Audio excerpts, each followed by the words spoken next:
prevalent do you think abuse is? Well, the CDC calls intimate partner violence a silent epidemic. It affects 1 out of every 4 women in their lifetime. Every 9 seconds, a woman is battered in this country, and intimate partner violence is the leading cause of injury to women and girls between the ages of 15 and 44. When domestic violence occurs, we know it affects the victim, of course, or as you like to call them, the survivor, because you help them get through it. But who else does it affect? It's an issue that, you know, for many of us, I guess, who aren't as educated about the issue, we're thinking it's just a woman's issue. But it affects her, it affects her children, her family, it affects our communities, it affects the economy and our workplace. So it's true that the majority of survivors or victims are women, but it affects more than just women. It really is an issue that affects all of us. Right, and their entire families too, Yes, I would yes. assume. Yes. Why do men batter women? Well, that's a really good question. I'm glad you asked it, because too many of us ask the question, why doesn't she just leave?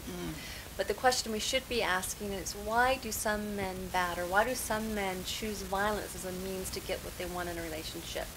And it's very simple. It's about power and control. There are some theories out there that it's about anger management. I hear about that a lot. People think that when a man lashes out against his partner in a violent way, it's because he lacks anger management skills. But that's not true. It's really about trying to gain and maintain power. If it's anger management issues, then he would be taking it out on everyone. His coworkers, right? His neighbors, his friends, you know, other family members. But he doesn't.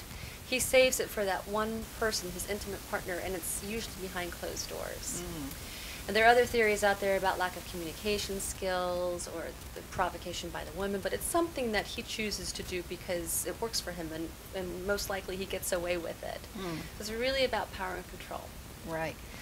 We've often heard too that some people think it's drugs and alcohol, but it's this underlying problem. Absolutely. I mean, there may be drugs involved, and there may be drugs that he's using, whether it's alcohol or other substances, and it might increase the frequency and the severity of the abuse, but the bottom line is that's not that's not what's causing the abuse.